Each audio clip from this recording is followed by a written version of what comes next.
know Kevin, he said he's not getting much sleep, but let me ask you, you dream? Man, I dream like a you-know-what. I'm a dreaming machine, dude. I've been dreaming about snakes lately, and I looked it up what it means. No, these snakes are all around me, and I'm in this water, and there are tons everywhere, and I'm freaking out. That means you're about to get some money coming in. Is that right? That's right. That's the one I read, and I choose to believe that one. I don't know if there's something bad about it. I don't want to hear about it, but dreams are awesome, bro. Do you remember your dreams? Sometimes I do, yeah. Yeah. I have a reoccurring dream, though, man. It's like I worked in television a long time ago, and it's like I stopped showing up for work for some reason. I've got to go back, and they're going to go, "Where have you been, man? It's been 15 years. We've been waiting on you." So you're going. You got to go back to work. That's what you said. Yeah, it's like this fear, like, oh my gosh, I got to get to work. Yeah. What about you, Kevin? You say you don't dream now because you don't sleep. I don't sleep anymore. When I did sleep, I had a recurring one though. I mean, this still happens every once in a while. It's really weird that I forgot to do something for a class, like in college. Like didn't take an exam or didn't study, something, didn't get a project done. Yeah. So you need to look that up. It's got to mean Need something. to do. We need to have a dream person on and start telling about our dreams because, dude, I have some trippy dreams. I bet you do. Oh man, I do. What you trying to say? What you talking about? Hey, I have this reoccurring dream. I can fly by myself. Like I can fly in my dream. Can you fly? Have you ever flown? Yeah, I've flown in my dream. Without I'm talking about with the plane or anything. Yeah. Well, you do dress up as Superman, so that's supposed to be private, bro. Me and Captain Fantastic over here. No, but Coach Weiner, my 7th grade football coach, taught me how to fly. Wow. Yeah, in my dream, and I've been able to fly ever since. And I have it. I have a dream all the time. Also, when I have bad, like if we're speaking, sometimes I have this recurring dream right before we speak, and I get up on stage and I'm naked. I get up on stage or I'm late, and then I can't talk. But it's awesome. And when I have the failure dream that I'm about to do something the night before, because when I was younger, I'd get up. My parents would say 7th grade, elementary school, playing little league football, junior high, high school. My dad would say, "Did you win last night?" And because not every night, a lot of times before we played the night before, I was like, calling cadence, get him right back through cover 2, blue 42. I would call him play, screaming and yelling my whole dream. My dad would say, "I don't know how you got any sleep because you were playing all night." But I had this reoccurring dream that I was late and we didn't go to the field house. We weren't in the locker room. I had to get dressed at home for some reason. Then I get in my truck, brakes don't work. And I start running. I get my gear, put everything on, cleats and everything, and I'm clomping around all the way. You're never supposed to run on the concrete with your cleats. You know that, right? Dad told that when you were little. Well, I'm running up to the stadium. I get there right before kickoff, and we're kicking off, and I'm on kickoff, and I start running on the field, and I have my helmet, and I got my cleats, and I look down, and I ain't wearing anything but my jock. And I'm like, but every time I have those nightmares and those dreams, I perform very well. So I like it when I can't talk, or Captain Fantastic shows up in his whitey tighties, and I got to go run interference for you. Oh, that really happened. Hang on. We've had several inquiries here as we've been talking about this, where some of our female fans are saying, "Please let me know where Michael's going to be jock only." Austin, Jock Texas. only. Let's see. I think he's going to be there in Austin, Texas. When we do the jock only tour. The jock only tour. Yeah, you said it before I could. That's true, man. It's funny. So I love dreams. I love dreaming. I like that all the way, man. Any kind. And that's why it's so important to take action, man, on whatever you do. You know what it reminds me of? We're having some fun with it, but sometimes our dreams are embedded inside of regret, right? That's a lot of them are probably. Yeah, we're like, oh my gosh, I hadn't shown up for work, or in fear. But that's the theme of what we're going to talk about today, right? Is if not now, when? Powerful, right? If not now, when? We've talked about a little bit about this, and I hope that we haven't talked about. We said we're going to talk about this. We haven't rehearsed or talked about what we're going to talk about, but I hope that you talk about how that came about. But that is when you really step back, that is a powerful statement, if not now, when. Yeah. So many things are going to get done tomorrow. I'm going to get done tomorrow. Well, here's the reality of it is you can't control tomorrow, and you may not even have it. Yeah, we did an event 4 or 5 weeks ago, and that was one of the reoccurring themes, if not now, when. And I think you were telling me somebody reached out to you yesterday. It's like every day since then, all I can think about is if not now, when. Right? Yep. So it really resonates. The origin of that is from a great song and entertainer So if you look back in time, right, you may not have been alive when this great artist was doing his thing, but you should be familiar, and if not, go Google it, right? Sammy Davis Jr., he was phenomenal, right? Mm-hmm. He came out of the vaudeville days. He was part of the Rat Pack in the 1950s, extremely talented, did Epic. the variety shows, epic, right? Vegas with Dean Martin and Frank Sinatra, but he could dance, he could sing, he was a great writer. Funny. But it was funny. But there's a guy that I saw in Vegas.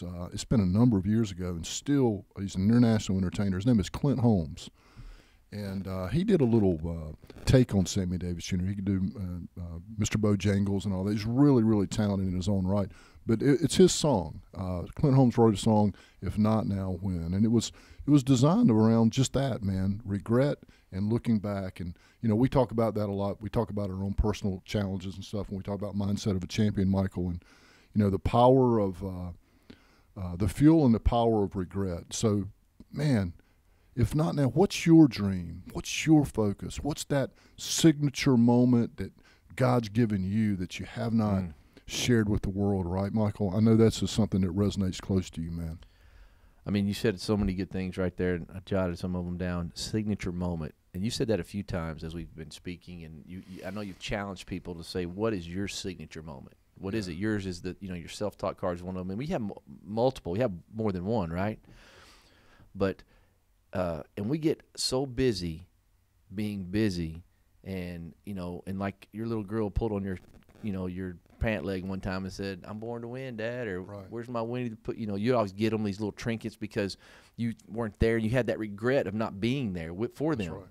But let me tell you something. The life that you built by doing that, I just want people to understand. Edwin was traveling and he was building his family. They were designing their life, right? Life by design is what we talk about. That's what Edwin was doing then. But there was a cost of that. He understood what that meant, not being with the family when he wanted to be home. He was traveling, making great number. He's been number one for the last 40 years. I'm exactly. You're dating me now, but 30. But he's been intentional about being intentional, and his life by design was he wanted a specific way for him to how he takes care of his family. And that, as his daughters started coming around and getting older, and his youngest he was missing some things. And he said he had a little, and I'm telling your story a little bit here, brother, but if not now, when? Well, you made a decision right then when she was wanting the things that you were feeling guilty, so you would bring back and buy them things. And this happens to a lot of people. And Edwin could sit back right now and have a lot of regret for not being there for some of those things when the kids were real little. But if you think the price of regret sucks, I mean, the price of regret is the worst price I think we could pay for anything. Yeah, I agree. Because what you've done, Edwin, is win. What you've done, Edwin, is be able to design a life for your family. And we've talked about your girls. And the proof is in the kids, because I don't raise my kids to be good kids. I'm raising them to be good adults, right? Edwin has done that. Yeah. And if he hadn't have done that, you think that you had regret for doing the things that you did to win, to design your life for your family. You think that was tough? And sometimes we think about, I could have been there for that, couldn't have been there for that. I mean, I have some of that too, for sure I do. I know I've seen regret, I felt it, but more importantly, I know what it looks like. You think that what you did to win was regretful, but if you think that's the cost of not taking action, the cost of regret is way worse than the cost of the pain that you're going through right now to win and build a life for your daughter, because they saw what you did, and a lot of them, in a lot of ways, mimic you. Yeah, well, I appreciate that, Michael. You're awfully kind, but I think I know it applies to you as well, Kevin E. This is great for you, as a young father, for you and your lovely wife, and for your little daughter, Ellis. But, Oliver Wendell Holmes said this, and I typically say this from the stage everywhere I speak, and he said, the great tragedy of life isn't the sudden loss of life, while tragic. It is that most of us go to our grave with our best music still inside us, yet unplayed. Wherever you're hearing this, whatever format you're hearing this, whatever time, I want that to not to haunt you, but to resonate with you, man. Right? Great way to say it. We have a lot of fun on these podcasts. We joke around a lot, but this is a serious. I'm looking directly at the camera, looking directly. The eyes are the window to the soul. Look at my eyes, man. I am telling you, if not now, when? Right? Take your shot. Right, Michael? You talk about that often. Take your shot, man. And you've been a man that took your shot. Be willing to fail. Be willing to step outside your comfort zone, but embrace those things, man. If not now, when? we say on this podcast a lot when we start it. This podcast is think about you, think about your life, think about things you need to do. When you're listening to this, think about you. We have a lot of fun because I love hanging out with these guys and doing life with them. It's a lot of fun. And we get to do it, make money with it. That's what's cool about it, man. And we get to impact, more importantly, we get to impact a lot of people. But when you make it about you, when Edwin says, if not now, when, I know a lot of people that listen to this think they're thinking about something specific, whether it be in their spiritual journey, their physical journey, their family, their career. You're thinking about something for you. If not now, when, you have to take action. It's never going to be perfect. You guys, we can't worry about it. We can't worry about who's in office. Can't worry about the economy. You can't worry about this. You have to take action.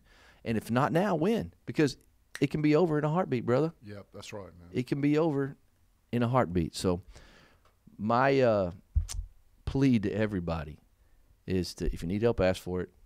And if not now, when? Get uncomfortable being uncomfortable. That's where, out of your comfort zone is where the magic happens, right?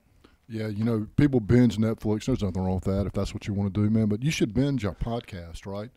You should become a member of our Mindset of a Champion community, and you can do that for $7 a month, right? There's an opportunity for you to do that. And what happens is all of these things stack up together. So as we're weaving funnies in and having some fun with it, there's embedded wisdom that applies to you. We want you to encourage you to go back, hey, binge our podcast, right? Kevin E., where can you find our podcast, brother? Anywhere that you consume podcasts. So Spotify, iTunes, and definitely check us out on YouTube as well. Yeah, and how would you find us, man? What would you do? You would just search Inside Edge or Inside Edge with Michael Ray Newman or Michael Ray Newman, and it will pop up. There you go. Sweet. Yeah.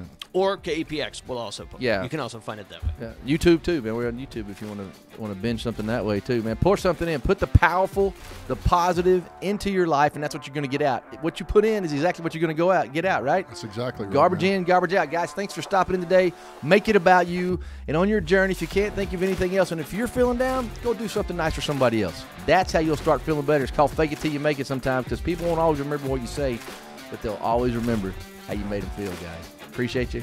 Take care of you. You're making me feel good, man. I like that. See ya.